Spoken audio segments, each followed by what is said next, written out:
जिसने जिंदगी में झुकना सीख लिया उसका अभिमान अपने आप समाप्त हो जाए। आप नम्रता रखिए, आपका अभिमान अपने आप धीरे धीरे धीरे धीरे समाप्त होते चले जाए। धीरे धीरे समाप्त, अहंकार रहेगा ही नहीं। घर में जो सास और बहू की लड़ाई होती है वो केवल अहंकार के कारण होती है। सास कहती है मेरी सत्ता है और बहू कहती है मेरे पति की सत्ता। दोनों की लड़ाई चल रही है इसी चीज में कि मेरी सत्ता मेरी सत्ता। मेरा सास, ना तो सास बुरी होती है ना बहू बुरी होती है, ना बहन बुरी होती है ना भाई बुरा होता है। संसार में अगर माता पिता ने जन्म दिया है वो कभी बुरा नहीं हो सकता। केवल एक समय होता है व्यक्ति का जो बुरा करवा देता है, आपस में क्लेश उत्पन्न करा देता है, एक दूसरे से दूरी बनवा देता है। माता के गर्भ से जन्म लिए तब बुरे नहीं थे।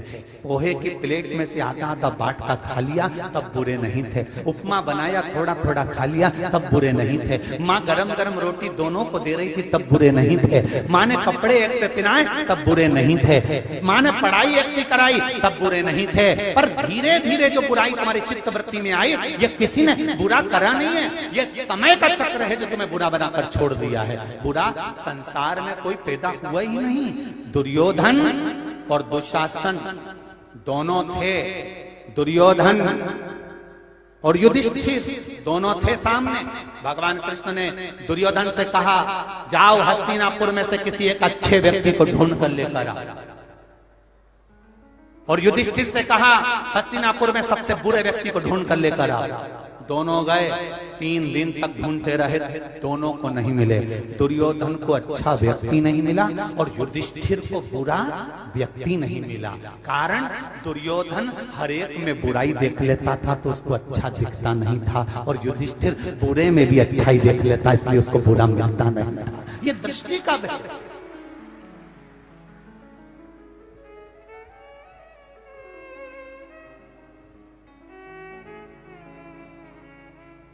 ये दृष्टि का भेद है।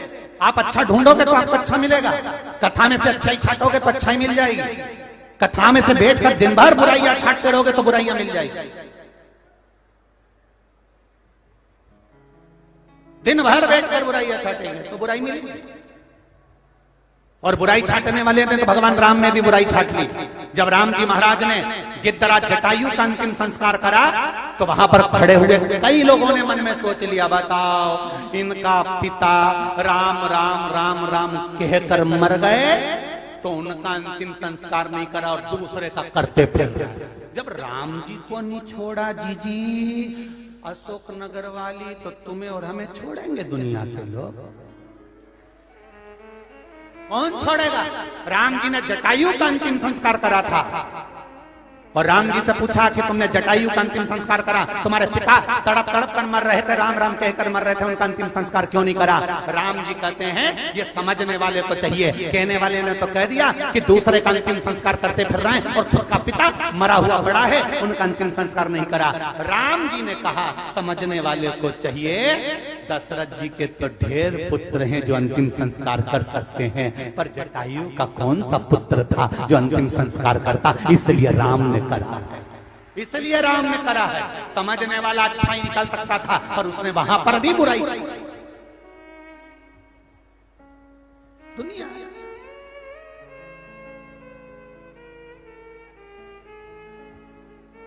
पर अशोक नगर की पावन धरा ने ये सिद्ध कर दिया कि हमारा अशोक नगर राज राजेश्वर की धरा है। यहाँ शिव और शक्ति दोनों विराजमान हैं, जहाँ सुख ही सुख है, जहाँ बुराइयां नहीं देखी जाती अच्छाई देखी जाती है, हर व्यक्ति में अच्छाई ढूंढी जाती है। ये वो अशोक नगर की पावन है, साधारण नहीं है। केवल अच्छाइयां ढूंढने में पूरा अशोक नगर रहा। गौ माता के शरीर का एक रोम मृत्यु लोक के जीवों का कल्याण करता है। कितना? केवल एक रोम, केवल एक रोम जीवों का कल्याण करता है, केवल एक। और जब एक रोम जीवों का कल्याण करने वाला होता है, एक रोम भगवान की भक्ति को धारण करने वाला होता है, तब उस समय पर गौ माता, जिस समय पर विष निकला और विष निकला और इतना भयंकर हलाहल विष, जरा विचार करिए, इतना हलाहल विष जिसको देखकर देवता भी घबरा रहे थे, देवता भी पीने को तैयार नहीं थे। सारे देवताओं के पास में विष गया पर देवताओं ने नहीं पिया। आखिरी में सारे देव उस विष को लेकर तुरंत देवाधिदेव महादेव के पास पहुंच गए और शिव जी के पास पहुंचकर कहा कि बाबा ये विष आया है, आप पी लीजिए। शंकर कौन? घर के सबसे बड़े। शिव कौन? घर के देव, आदिदेव, महादेव, जो घर के सबसे बड़े।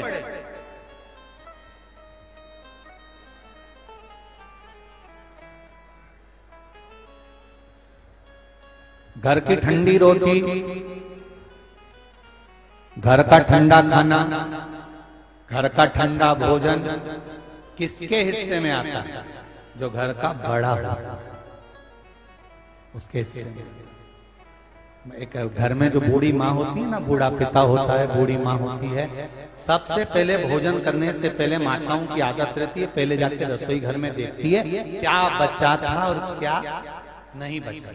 तो जाकर उसने देखा कि रात की रोटी रखी है, तो बहू ने जैसी गर्म भोजन लाकर रखा, घर की बूढ़ी माँ ने कहा नहीं नहीं बेटा, दाल अच्छी बनी है, मुझे ठंडी रोटी ला। तो मम्मी गरम खा लो ना। नहीं नहीं बेटा, मुझे ठंडी रोटी ला। क्योंकि माँ को मालूम है, माँ को ये स्मरण है कि ठंडी रोटी ना तो बहू खाएगी ना किसी को खाने को देगी, बाद में वो रोटी उठाकर बाहर डाल दी जाएगी। तो घर की बूढ़ी माँ वो ठंडी रोटी खा लेती है, क्या उसको गरम पसंद नहीं है? गरम रोटी बूढ़ी माँ को भी पसंद है, पर ठंडा इसलिए खा रही है कि ये फेंकाए नहीं, फेंका ना जाए। मेरा घर का अन्न है, एक एक अन्न का दाना जोड़कर मैंने जिंदगी को गुजारा करा है। आज अगर आ रहा है तो इसको लुटाया या फेंका ना जाए, इसका सदुपयोग, इसका सदुपयोग।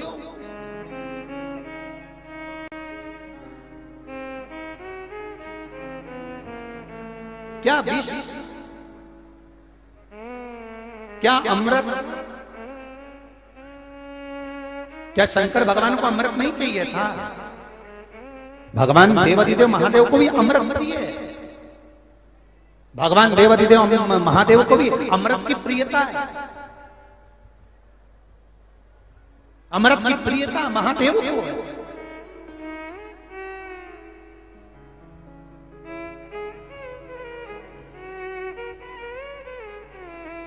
क्या मेरे भोले बाबा को अमृत प्रिय नहीं? अमृत प्रिय है। माता पार्वती जी ने देवाधिदेव महादेव से कहा, सारे देवता अमृत पी रहे हैं और तुम्हारे लिए विष ला कर रख दिया।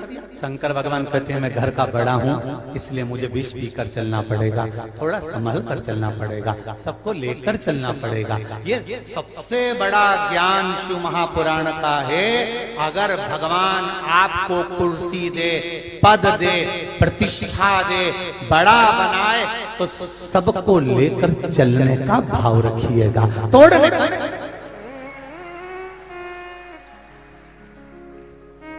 सबको लेकर चल।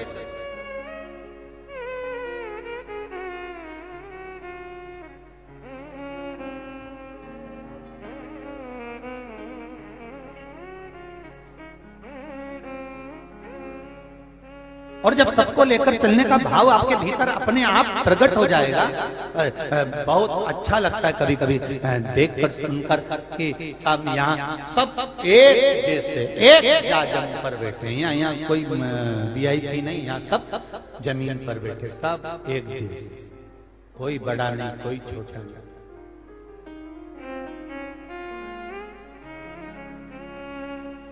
सब एक जाजम पर देखे, बहुत अच्छा लगा। यहाँ मंत्री भी आए तो भी जमीन पर बैठे, विधायक भी आए तो भी जमीन पर बैठे, सांसद भी आए तो भी जमीन पर बैठे। और यहाँ के जो सांसद महोदय ने कथा कराई, 7 दिन जमीन पर बैठकर कथा का रसतत्व ग्रहण करा। जो भी चाहे नगर पालिका के अध्यक्ष जो भी यहाँ पहुंचे हों, सब भूमि पर बैठकर कथा का रसतत्व ग्रहण करे। ऐसा लगा कि 7 दिन की कथा में कहीं राजनीति सामने नहीं आई। इसके लिए पूरी अशोकनगर को धन्यवाद, पूरी अशोकनगर को धन्यवाद। कहीं राजनीति सम्मुख, सबके लिए द्वार, सबके लिए आया। साधु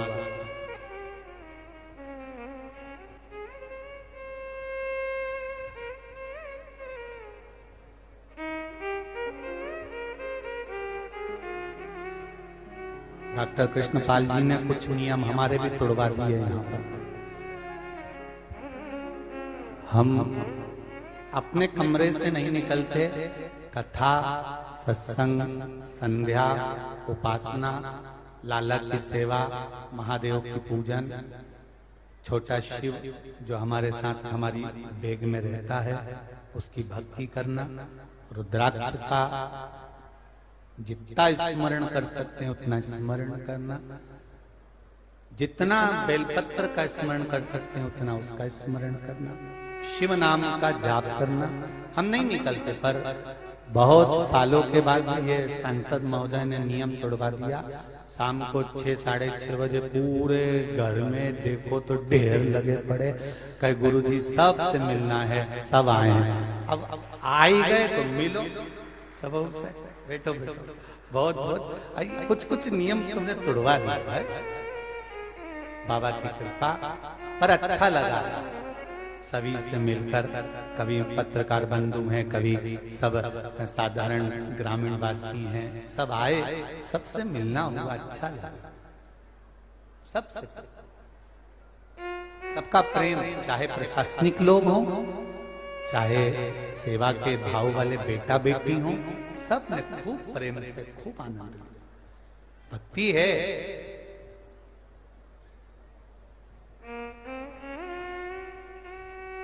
भूमि का भी प्रभाव होता है। जिस जगह पर कथा हो रही है, राजराजेश्वर की धराए, जहां का शंकर ओगड़दानी राजराजेश्वर भी अपने ठाट में बैठा है, तो तुमको भी ठाट में ही रखता है, साधारण नहीं रखता।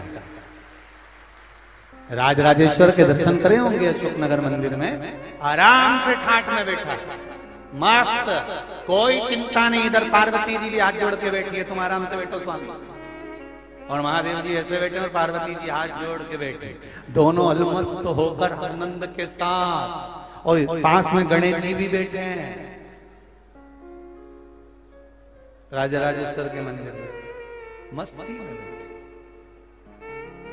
बस कितना सीखने को मिलता है देवादिदेव महादेव की कथा से। शंकर जी पार्वती से करें, पार्वती भले अमृत इनको पीने को मिल जाए पर मुझे विष पीना पड़ेगा, तो देवादिदेव महादेव आप विष पियोगे?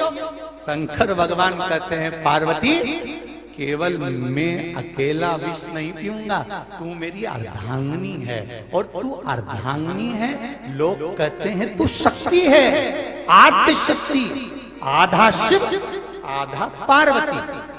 हमने पहले भी कथा में कहा, नारी का जो शरीर है, स्त्री का जो शरीर है, मेरी बहनों का, मेरी बेटी का जो शरीर है, आधा शिव का है और आधा पार्वती का है। अब एक साधारण सी भाषा में आप समझें, भगवान कृष्ण ने गोवर्धन पर्वत उठाया, बोलो सही है कि गलत है? जम के बोलो जरा, उठाया ना? पर भगवान कृष्ण से पूछा गया कि तुमने गोवर्धन पर्वत उठाया, तो भगवान कृष्ण ने एक शब्द कहा, कछु माखन को बल बड़ो, कछु गोपियन को सान, राधा जू की कृपा से गोवर्धन लियो है हाथ। अब भगवान से पूछा कि तुमने गोवर्धन पर्वत उठाया? भगवान कृष्ण करे राधा जू की कृपा से गोवर्धन लियो आज। तो संतों में भ्रम उत्पन्न हो गया। संतों ने कहा भगवान कृष्ण ने कैसे कह दिया कि राधा जी की कृपा से गोवर्धन पर्वत उठाया? तो किसी ने पूछा आप बताओ कि राधा जी की कृपा कैसे हुई? तो भगवान कृष्ण ने कहा गोवर्धन पर्वत मैंने सीधे हाथ से नहीं उठाया, गोवर्धन पर्वत मैंने उल्टे हाथ से उठाया।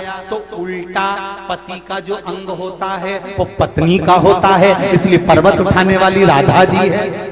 मैं तो कमर पे हाथ रखकर खड़ा था। सीधा अंग पुरुष का और आधा अंग स्त्री का। जब जब पर्वत उल्टे हाथ पर, कई लोगों को टेंशन था क्या भगवान उल्टे हाथ से लिखते थे, क्या भगवान उल्टे हाथ से खाते थे? नहीं, खाते सीधे हाथ से थे, लिखते सीधे हाथ से थे, पर पर्वत उल्टे हाथ से इसलिए उठाया क्योंकि पर्वत मेरे कृष्ण ने नहीं, जो शिव कृष्ण के अंदर जो राधा समाई थी उसने सारा बोझ उठा कर रखा था, सब कुछ उठा कर रखा था, वो राधा थी। तुम्हारा आधा टेंशन तो तुम्हारी जो अर्धांगिनी है वो झेल लेती है महाराज। पर्वत उठाकर चिंता मत करो, तुम तो कमर पर हाथ रखो, कमर कसो, बाकी का टेंशन। राधा जी कछु माखन को बल बड़ो, कछु गोपियन को, राधा जू की कृपा से गोवर्धन। ये राधा की कृपा कुछ हो गई तो पर्वत हस्त कमल पर ले लिया, पर्वत हाथों पर ले लिया। तो यहाँ शिव कह रहे हैं मैं अकेला विष नहीं पीऊंगा, पार्वती मैं अकेला विष नहीं पीऊंगा। तो विष कौन पिएगा? शंकर भगवान कहते हैं पुरुष की इतनी सामर्थ्यता नहीं कि वो विष पी ले, केवल दुनिया में एक की सामर्थ्यता है, वो है स्त्री नारी। विष पीकर भी अपनी जिंदगी को जीती है, अपने जीवन को आगे। केवल एक नारी, केवल एक स्त्री विष पीकर भी अपनी जिंदगी को आगे बढ़ाती है। कितना दुख बड़ी हुई समझाया गया। भाई से होड़ मत करा कर, वो तेरा भाई है, दबा कर रखा गया। सही कपड़े पहनाकर भाई की होड़ मत करा कर। समझाते समझाते शादी कर दी तो वहां पर भी दबाव बना दिया गया। पति है तुम्हारा, सम्मान करा करो, होड़ मत करा करो, ज्यादा अपनी बुद्धि मत चलाया करो, शांति से रहा करो, घर में रहो।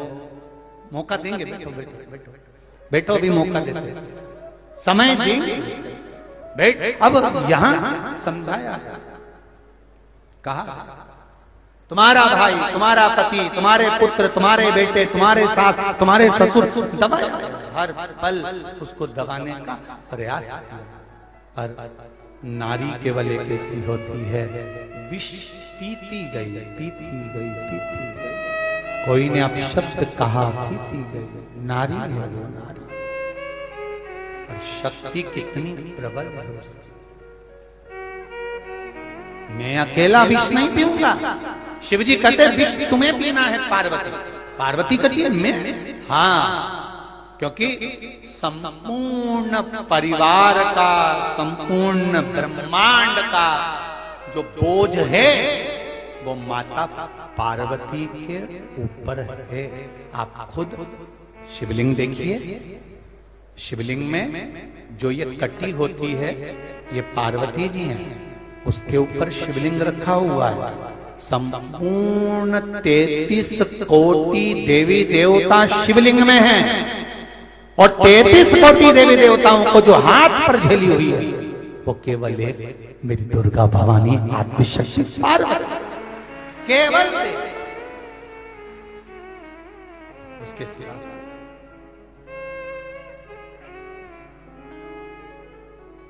विष तुम्हें, पार्वती जी बोली विष में, हाँ।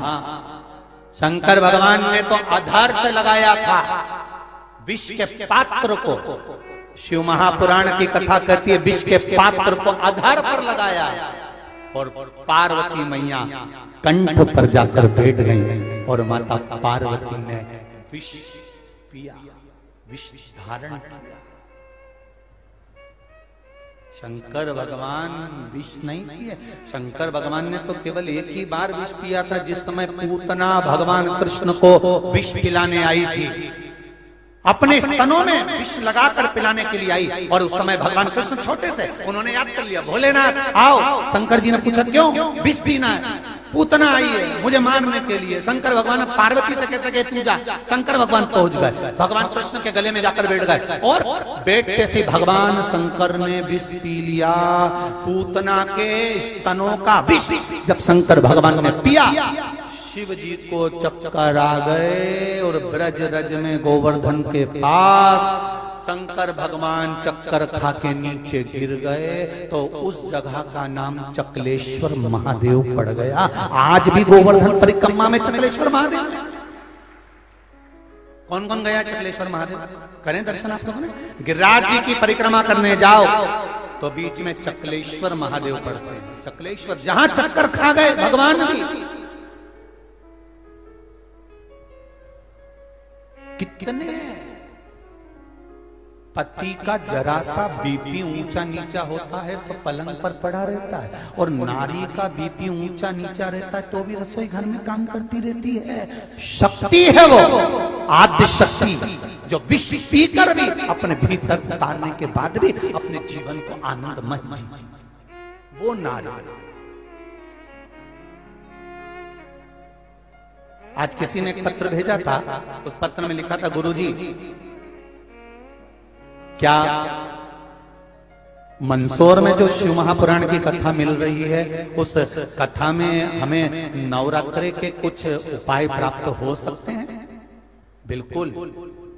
7 दिन की शिव महापुराण की कथा, जो मंदसौर पशुपतिनाथ की नगरी, मंदोदरी माता का मायका, रावण की जो ससुराल है, उस पावन धरा से जो कथा मिलेगी, उस कथा में पहले दिन कौन सा उपाय, माता रानी को किस चीज का सामग्री चढ़ा दी जाए जिससे हमारे जीवन में लक्ष्मी की कभी कमी ना आए।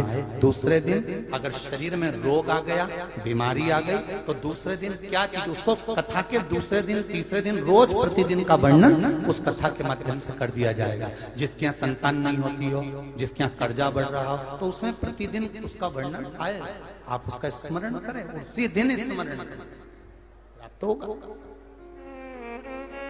प्राप्ति का केंद्र आद्य शक्ति कंठ पर बैठ गए, विष का पान किया, मां विष का पान करी, कंठ पर बहुत पीना पड़ता है विष, बहुत। शिव जी का कंठ जला। पार्वती जी ने शिव जी से कहा, कंठ में मैं बैठी हूं और जलन हो रहा है, एक काम करिए नाथ, जो गौ माता प्रकट हुई है, 5 गाय जो प्रकट हुई है, उन 5 गाय का दूध निकालिए, आपका अभिषेक करवाइए। शंकर भगवान का अभिषेक गाय के दूध से होना चाहिए। पर आज के जमाने में लोग गौ माता को ज्यादा नहीं रखते, भैंस माता को ज्यादा रखते हैं।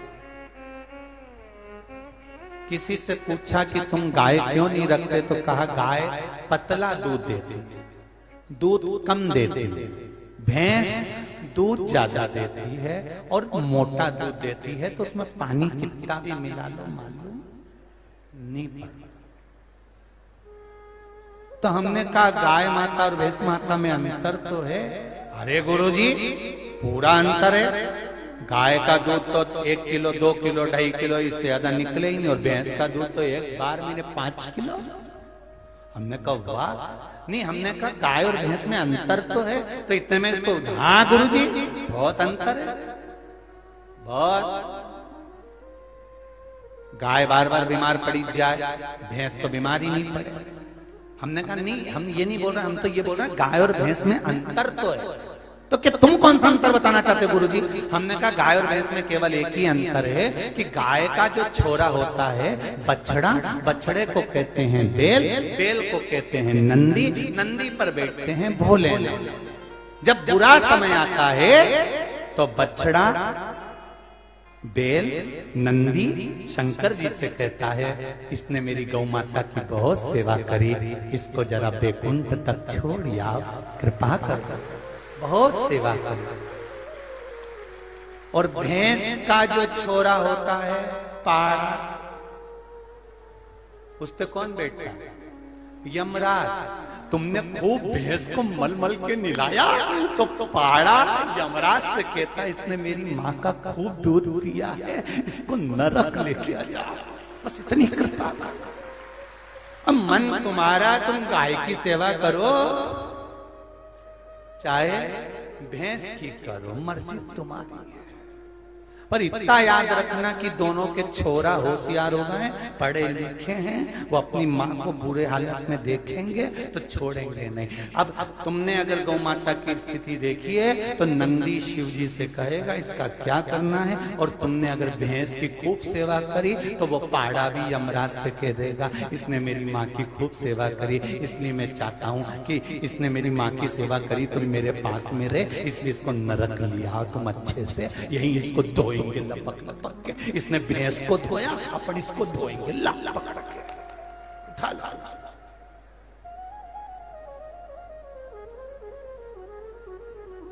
इसीलिए मालवा के संत श्री नागर जी महाराज कहते हैं, गौ माता की सेवा करो रे, सेवा करो तो मेवा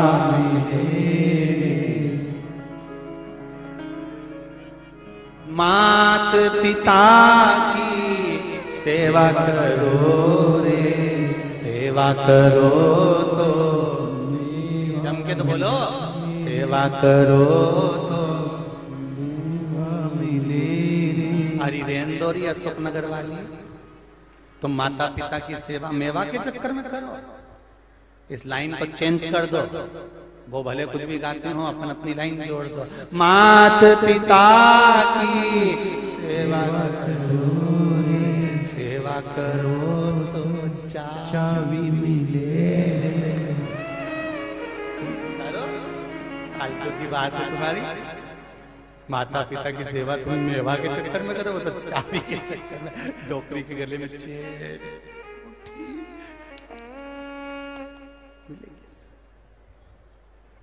करो, सेवा भाव से। समय आया,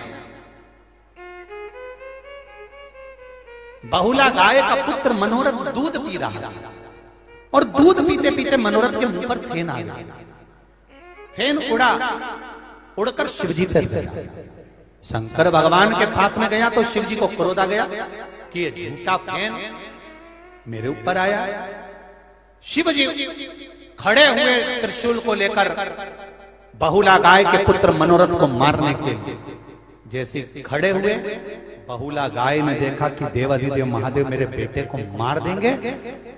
बहुला गाय ने तेज श्वास खींची, श्वास खींचकर शंकर भगवान को बहुला गाय ने अपने पेट में उतार दिया। शंकर भगवान बहुला गाय के पेट में जाकर बैठ गए। हाहाकार मच गया।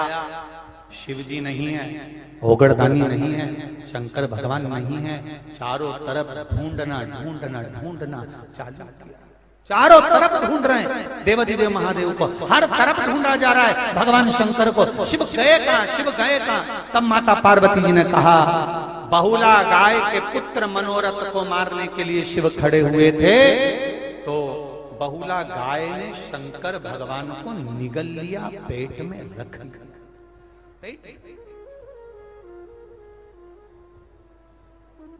पेट में रखा। और बहुला गाय का पुत्र को मारने के लिए शिवजी आगे आए तो शंकर भगवान को बहुला गाय ने अपने पेट में रख लिया। क्या करा जाए? तब सारे देवताओं ने बहुला गाय की स्तुति करी, मां कृपा करी, शंकर भगवान को प्रकट करिए। शिवजी नंदी बनकर प्रकट होते हैं। वचन मांगा गाय ने, भोलेनाथ वचन दीजिए कि आप पर अगर झूठी सामग्री भी चढ़ रही है तो आप क्रोध ना करेंगे। शिव जी ने कहा मुझ पर झूठा ही चढ़ा तो भी मैं प्रसन्न हूंगा। और देखिए